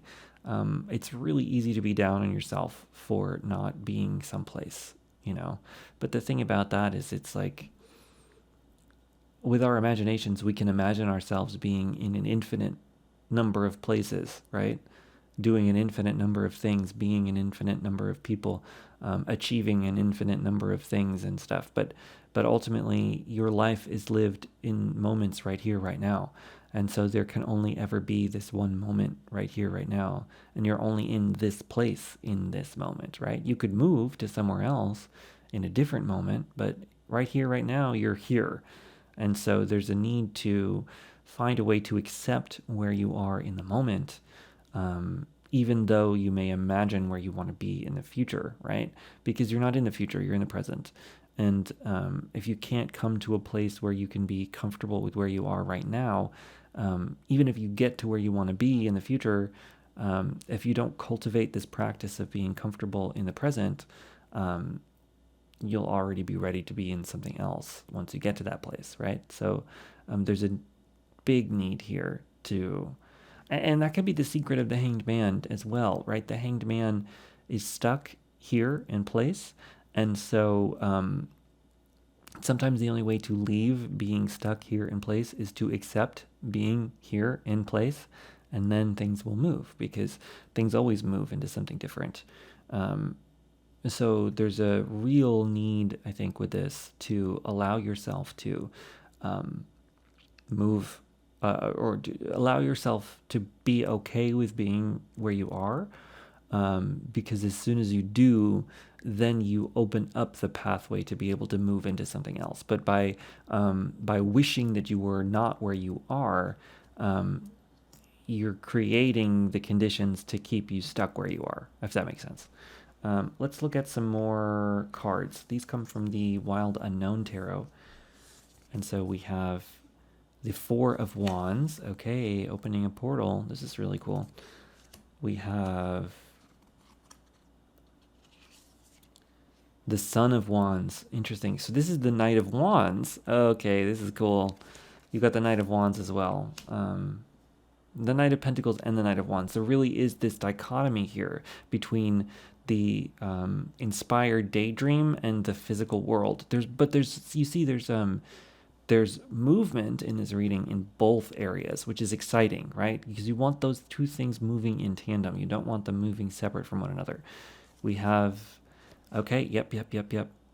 That's great. We have the Eight of Swords, which sometimes can be a bit of a stuck moment as well here, very similar to the Hanged Man, this sort of chrysalis growing into something new. And then we have the Son of Pentacles, okay, which is the Knight of Pentacles again, which is great because it landed right on top of that. That's wonderful. So what can we say? There really is a need to embrace being here now, right? And I know I said that already, but I think that's a big important part of this. This was a yes, maybe leaning yes, and I think you're going to get that yes. It's just there's a need to not need the yes in this moment, if that makes sense. It's sort of like yes eventually. I think that's what this is saying. That's where the maybe and the hesitation's coming in. Yes, at some point. However, there needs to be an acceptance of not being there, if that makes sense. I think that's the biggest message in this reading. Really being able to accept not having what you want, and by allowing yourself to accept not having it, you create the conditions, you open this portal. Oh, it's gone. Anyway, the Four of Wands, you open up a portal into building it, right? And the Four of Wands is also in most decks. I call that the portal card in this particular deck because it looks like one. But in other decks, traditionally, the Four of Wands is the homecoming card. And so there really is sort of a sense of... particularly if you've been working at something for a long time, right? If you've been trying to make something happen for a while, which is possible, and so this is leading to this stuck energy, there's a certain sense with that homecoming card of basically what I was trying to say is there really is this dichotomy here between the physical and the inspiration, and with the Hanged Man and the chrysalis here, it really is this sort of sense of needing to embrace being in this pause, because I think that maybe you've gotten to the point, like I was saying, I think that this is something that maybe you've worked on for a while. And when we had this Four of Wands card here, it is important to remember, that in many decks this is the homecoming card. And so what I think this reading is showing is that it's possible you have gone on longer in something than you had for a while, and you've gotten to the point where maybe you forgot why you're doing it at all. And so it's sort of like there needs to be a moment of pause here to remember why you're even doing this in the first place, why you even want to get to where you want to get to, why you're looking to achieve what you want to achieve, what's the point of it, right? In fact, you may have forgotten that point. And so there's a pause here that's a necessity to, shore up your own personal motivations. And so that's a part of where I think, being really comfortable about where you are is really important work for you in this moment.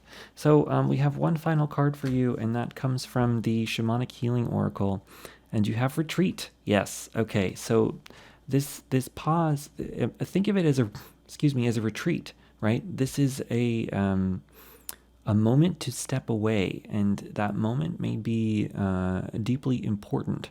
And so it's up to you to ask yourself, why? Why do I need to retreat? Why do I need to step back from this thing? What's happening that is needing me to take some time away from myself? And then also, it's important to rest. It's important to be in a place of peace here, right? Like, you're not running a marathon. You are running a marathon. You're not running a sprint. And so there's an importance in pacing yourself through this, with that retreat card, and once again, this Knight of Pentacles, it's a slow moving thing, right? You want to create long-term success, long-term stability in something. You don't want to, fizzle out immediately, right? One big blowout and that's it, and then you have nothing, right? There's an importance here in building something, I'm feeling, because the Knight of Pentacles is about building stable foundations, right? And allowing those stable foundations to lift them up. piece by piece, bit by bit, small thing by small thing. And so there's this importance here in allowing yourself to do that work, and that work is not fast. That's a slow moving process, and that's not always what we want to hear. But I think there's a real importance in whatever it is that you were asking about, in taking your time and being patient with it, and really allowing it to develop in whatever pace it needs to, right? Okay, so pile number 4, I'm going to leave you there.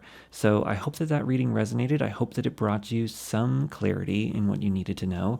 It was a maybe leaning yes, and so I do think that the trajectory is still on the yes, but it may be a slow process. This might not happen overnight. This might be a years-long endeavor. So hunker down and get ready for that, right? There's a need to accept that and allow that to be what it is. Yeah, anyway, I hope that this resonates. Let me know in the comments what you think either way. I love hearing from everyone. A huge shout out and thanks to my new editor, Preston. He's a big, long time fan of the channel, who's agreed to help me out with some of these videos, and that's very, very helpful. So thank you so much. And I'm excited to have somebody working with me on these, because it's been a solo adventure for the last few years. So it's pretty cool. Once again, I am not currently giving private readings. I am not giving readings right now. So just so you know, I'm not. Eventually, I probably will again, but not for now. If you need to reach me for whatever reason, or you want to say hi or whatever, you can find my contact information on my website. That is www.junodrome.com. A link to that is down in the description section of this video. Anyway, thank you so much for tuning in, and I will see you later. Bye.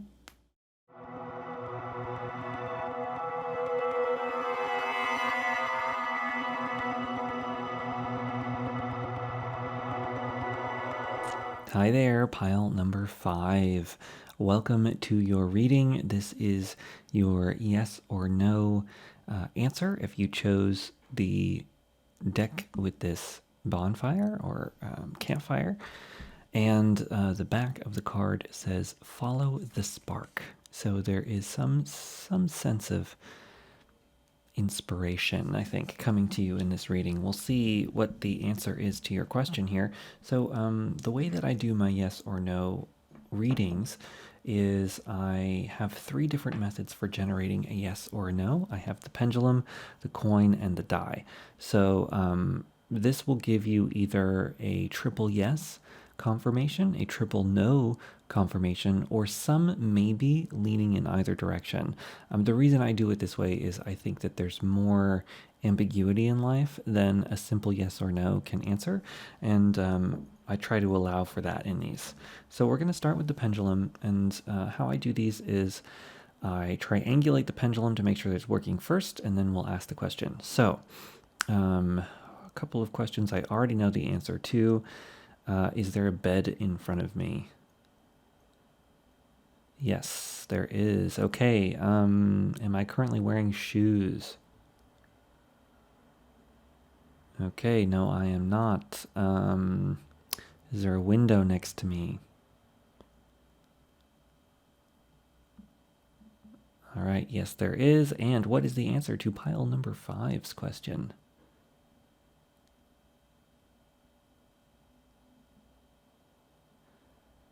Okay, the pendulum is staying on yes. So pile number 5, the answer to your question so far, we have 1 yes. Let's keep going. So next we'll do the coin. Heads is yes, tails is no. Okay, you have a tails, so 1 yes, 1 no. It's going to be a maybe. We don't know which direction that maybe is leaning. Let's see with the die. Even is yes, odd is no.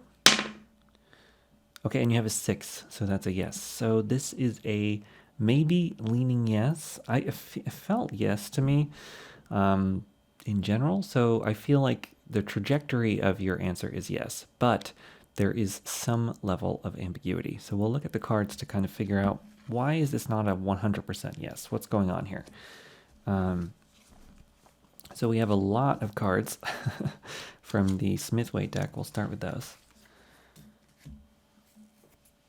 All right, so, okay, we have the 5 of Cups, which is the loss card. We have the Hierophant. Interesting. I haven't had this one in a while, actually. Okay. Let's keep going. We have the Emperor. Ooh, very powerful cards so far. Pile number 5. This is some strong energy here, like strong authority, some deep authority vibes, clashing with authority potentially. With that 5 of Cups. Let's keep going. The Hermit. Interesting. Wow, very very strong cards. A lot of trump cards, or yeah, trump cards. So this is interesting. What else we have? The Queen of Pentacles. Wow. Yeah. And the 10 of Pentacles. Wow. Okay. Interesting. Okay, so there's some real, let's see what's going on here. Definitely yes direction. The maybe might be, this might not be the easiest path. Yeah, I think that's kind of the biggest thing here. Depending on what you're asking about, you could be asking about anything. You know, you could be asking about whether or not you ate breakfast this morning. You know what I mean? Like, you could ask any question to these readings. But the big takeaway from this so far to me seems to be there's this this journey that's being highlighted here, where you know, and I'm going to follow this reading as if it's towards the sparks of your inspiration, because follow the spark here, it could be towards anything, right? But there's definitely a journey of creation here. And I think that maybe, you know, I think that you might be an out-of-the-box kind of a thinker here. I'm feeling that.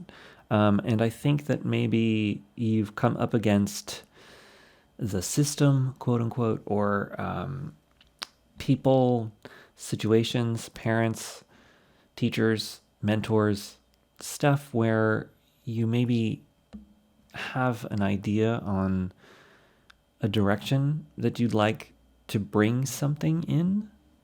Take it as it resonates. But there's something that I see you attempting to achieve here. It's a part of your journey. You know, some kind of goal of creation or something. You know, you don't have to be, you know, making a creative thing. You know, but it's like you've got an idea with that spark on something, and I think maybe at once upon a time here, these need to go this way. I think maybe, you know, you set out to make something happen, and I think that it kind of blew up in your face a little bit. Like, I think you met a lot of rejection in a certain area, and I think that came from people in your life, or the system itself, right? Telling you that, you know, the way that you wanted to make something happen, or want to do something, you know, or your idea, or the thing that you're imagining, it came up with some scrutiny in a certain sense, simply because it just didn't fit with what they were expecting, right? It doesn't fit in with the assumed understanding of things. It doesn't fit in with the way things are, but that doesn't make it bad. It just means it's something new, right? You have a new idea. You have something truly novel, I think, that you're working with here. And I think that there's just, like, people don't understand it, right? Maybe you tried to explain something, and somebody didn't get it. And so I think that there's a certain level right now of feeling a little bit lost, because I feel like maybe you've gotten a certain amount of rejection. And so with this here, I think that there's a real necessity to learn how to do a little bit more on your own with this Hermit card. And this might be, you know, take this as it makes sense for you. You might be anywhere along this journey here, be it the beginning or the end, you know, of this. But I think that whatever this is that you're asking about, it's a maybe leaning yes, because it's like the road towards the yes, whatever this is a challenging one. It's one where not everybody is going to understand any of what you're trying to do. And it's almost like not worth trying to explain it to everyone. And I think maybe at the beginning, there's this feeling of you having this amazing idea that you know will work, but every time you try to tell it to somebody or you try to explain it, people just don't get it. And there are different levels of not getting it, you know? And I think that maybe that might have been discouraging for you. It might currently be discouraging for you. It may have in the past been discouraging for you. There is a sense of discouragement here. However, once you decide to go forward with it anyway, and say, you know, we'll let the chips fall wherever they do. If this means I have to be alone, then that means I have to do it on my own, and that's what I'm going to do. I feel that there is a decision here to do that, and that is a decision that leads to quite a bit, right?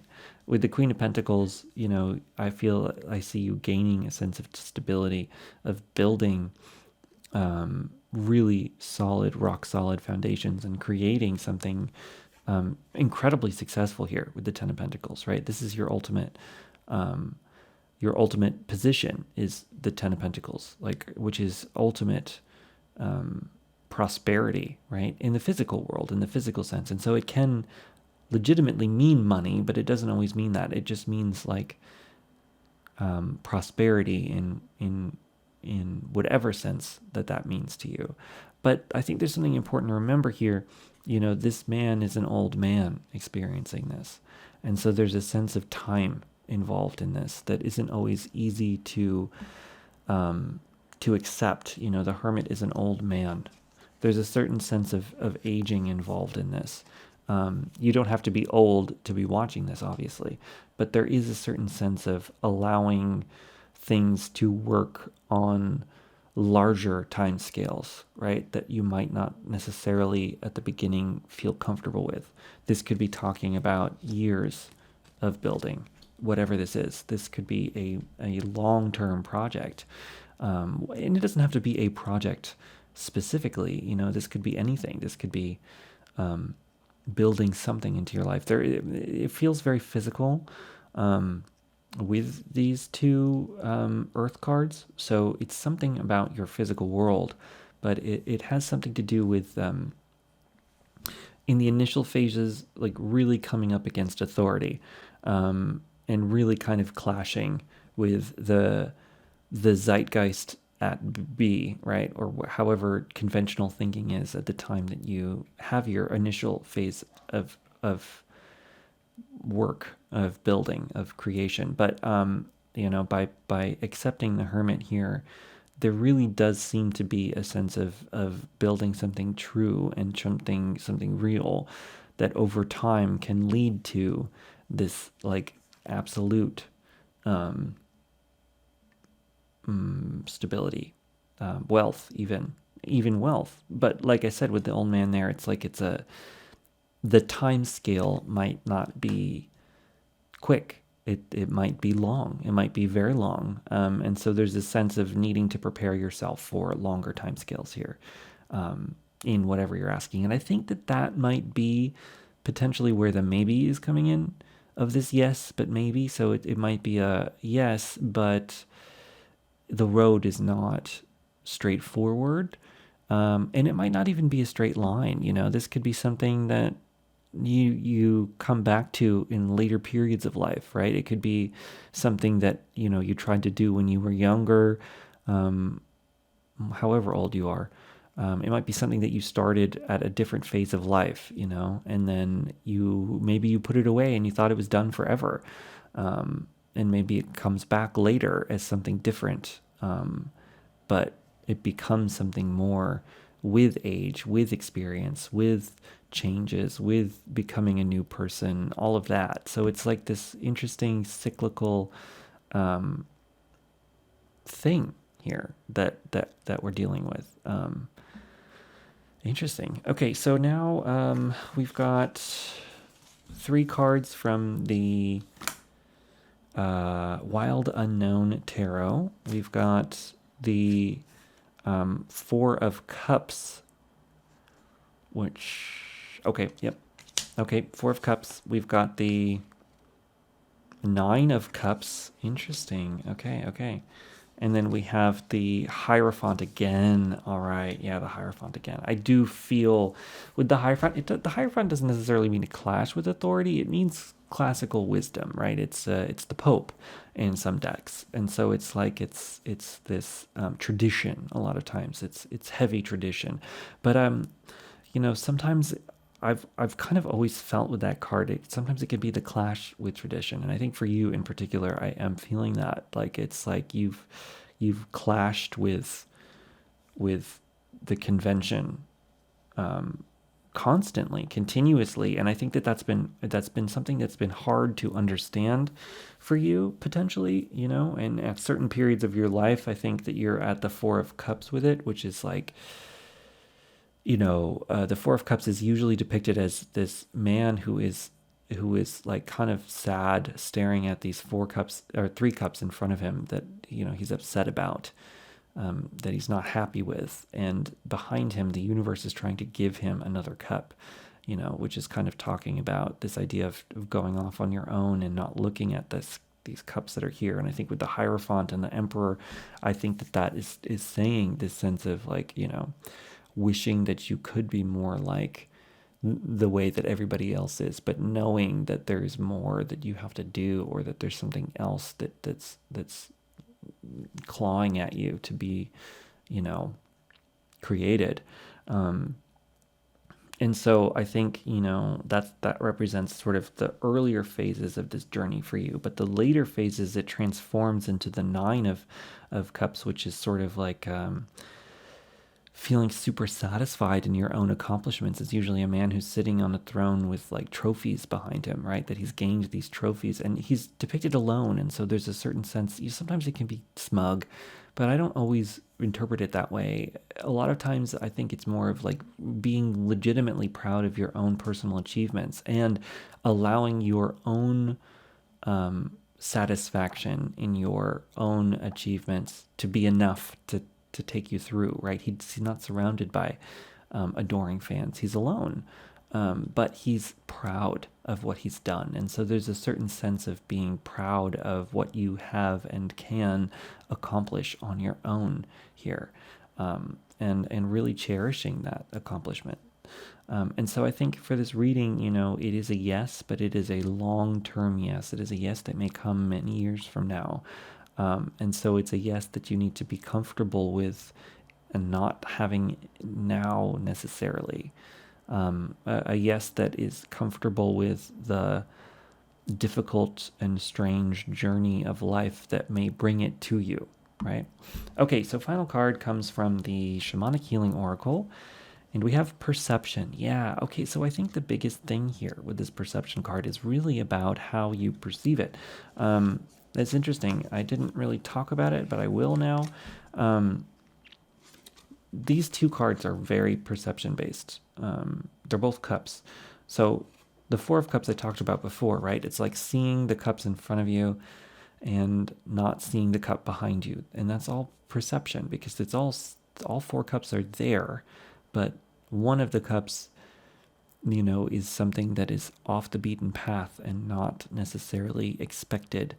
And that cup is the right one, whereas the 4 in front are the obvious ones, and you feel like that's what you should be doing, but there's something about them that just says no, right? There's something about it that says, I don't know about this. And so it's sort of a necessity to trust your own intuition on that. Now, I didn't talk too much about the 5 of Cups, but what's interesting is the 5 of Cups is the loss card, right? And this card, it's not it's loss, but it's also grief, right? It's a grief card, and it represents real grief. And kind of paradoxically, this is one of my favorite cards in the entire deck, because it talks about this sort of perspective change, right? Now, this person has lost 3 cups that are very, very important to them. And it is not an easy thing to lose these cups, right? And so they need to take this time to mourn the loss of these cups, because they had a lot riding on them. They were very important. And so, when you lose something, someone, it's not easy, and it doesn't really ever go away. But there's a need to experience that grief, But what's interesting is, standing behind him are two cups that are still upright. And so, once he has experienced all of the feelings he needs to experience in this process, and there's no right or wrong feelings here, right? It's everything. He needs to feel it all of the challenging, difficult, and sometimes horrible feelings, that might come. It's important to experience all of those things and not try to bury them. Once he does that, he can start looking behind him and taking stock on what he still has remaining in his life. And if anything, this experience, though not not easy, not good, right? Like there's no like sugarcoating it when terrible things happen. But he can at least see that there are things remaining in his life, and he can start to gain more of a cherishing of those things that remain, right? He can start to put more focus into maybe these that, like when he was trying to juggle 5, maybe it was too many. And now that he only has 2, he can put all of his time, his energy, his love, his support into these 2.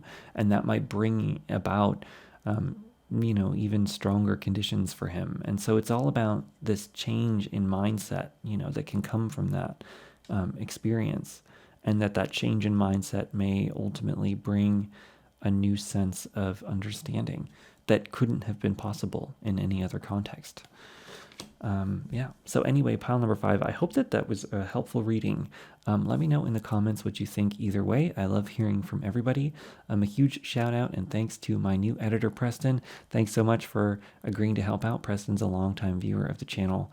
And I'm really hoping that by bringing somebody else on board, it will help create the impetus to make more regular videos for you all, because that is 100% my goal. I would like to create regular content for you from this channel. So we'll see how that goes. And once again, I am currently not giving private readings. So I don't have any private readings available now, but possibly in the future I will bring them back, but I'm not sure yet when that will be. But if you need to reach me for any reason, you can find my contact information on the website at www.junodrome.com. And the link to that is in the description. Anyway, I will catch you later. Thanks for tuning in. Bye.